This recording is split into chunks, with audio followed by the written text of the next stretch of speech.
My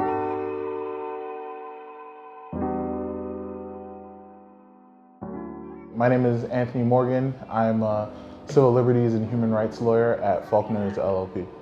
My interest in law actually had much more to do with my interest in Black history. And so my parents definitely encouraged us to know about who we are as a people, learn about our history as Black people in the world, and in Canada in particular as well.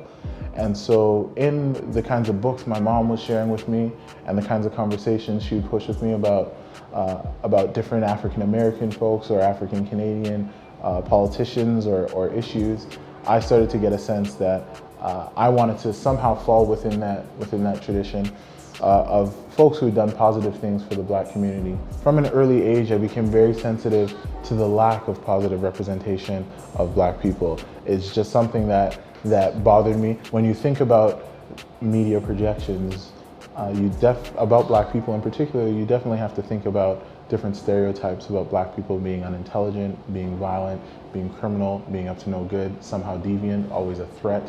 And this is not representative of who we are as a people. We are incredibly complex of people. That's not to say there are not good and bad people within our community. There are good and bad people in all communities.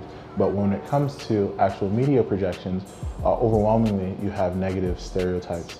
And so the Charter on Media Representations of Black People that I drafted in 2013 was really about helping to create a language add to the language, because there are people who've done a lot of excellent work on increasing awareness and media savvy about the problematic images of Black people. But I wanted to have my own contribution to that so that we could push back against those images and show the dynamism that is within us, and show the complexity of Black people, and not have those negative images reign and determine our outcomes, which they do. There is no consistent scientific data or research that shows that Black people are more crime involved or use more drugs than anybody else. But the stereotype within a lot of people's minds is that Black people do use drugs more, that they are more involved in crime, which again is not substantiated by the research.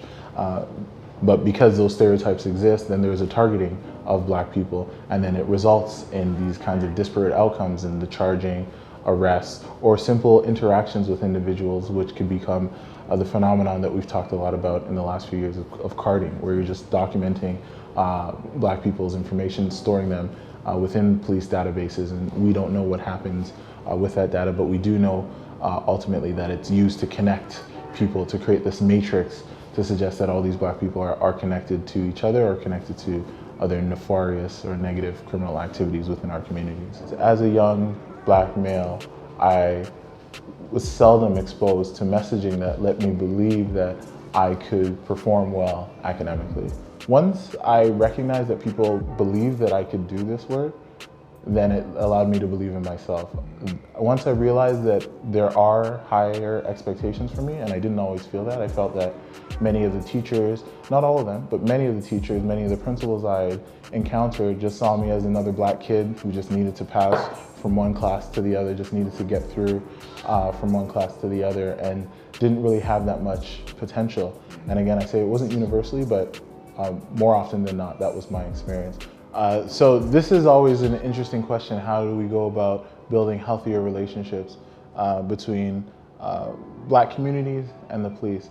And I am a strong believer that there needs to be a healthy relationship because as taxpayers, all folks within the Black community do invest through their tax money into policing, and so they are entitled, because of the money that is taken off their checks or through what they pay for at the stores, that money does go towards servicing police. And so they're entitled to a certain level of professional, or a high level of professional service that respects their humanity, dignity, and human rights. Ultimately, the question should be, how do we just create healthier communities? Because if we're creating healthier communities that have access to jobs, access to housing, access to good food, access to quality education, access to kinds of opportunities to allow for the fullest potential of Black people to thrive and grow, police would not even be a question, right? But right now, what we do have are Black communities that are routinely starved of resources.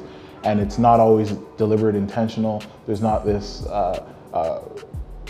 group of racist people, KKK folks running around saying we're not going to give people access to these things, but there are more structural issues and problems that are embedded within the ways we decide policy. If you think about who is and is not at the table, often you have people who are not from our lived experience, and so they are not thinking about the impacts of their decision on us.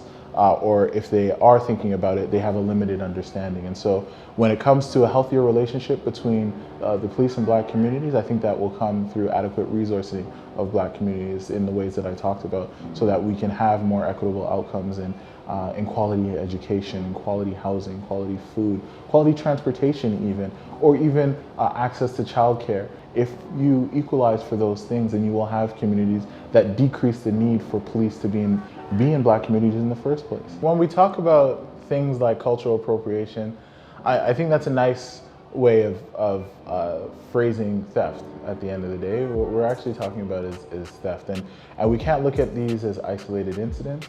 They have to be historicized. And so if we're looking at Indigenous people, or we're looking at Black people, for Indigenous people, we're talking about histories of theft of their land, histories of theft of their cultures, histories of theft of their very ways of understanding and being. And for Black people, it's very similar. And so while our lands were certainly taken away, it was largely our labor that was stolen from us, the things that we worked to produce to help the thriving and surviving of our communities. And we haven't lost it all. We're still here, and in many ways we're still thriving, but a lot of that has come after experiencing a lot of theft. And so that also has to be considered in the context of a lot of our cultural productions come through that struggle of experiencing that theft, experiencing different kinds of genocide, and various forms of brutality that Black people have suffered. And so when we create things out of our pain, out of our history, and then have people who want to profit from it to the exclusion of us, that furthers that legacy of exclusion and theft from Black people. And many people will say, oh no, it's just it's not appropriation, it's appreciation. But if you followed the dollars, if you really appreciated us, we would get a lot more of that cut. If you look at who really benefits from, even from hip hop culture, if we look at basketball, if we look at different things out there that Black people are really in charge of making popular, it's not Black people who are the primary beneficiaries of these things. And so we have to think about it within the larger context of the history of Black people when we talk about cultural appropriation. And that history is one of outsiders coming in and benefiting from the very things that we produce, and often recognizing that when we produce it, it's not seen as valuable as when another person takes it. One of the projects I've been most proud to be a part of is the C Center for Young Black Professionals. And C is an organization that is committed to increasing the employability skills for young Black people from hard to reach areas of our city. So it's not just being Black, but young people who've dealt with having a criminal record, or of being kicked out of school, or have all other kinds of barriers that impact their ability to get a job. And that program is exclusively targeted towards those young people, helping them, connect them with business opportunities, connect them with people within communities that can help them get a job or learn the skills that will allow them to be successful in work. And that is absolutely essential work. Of course, I'm biased because I was on the board of the organization, and I helped to set it up in terms of getting it to a formalized legal nonprofit.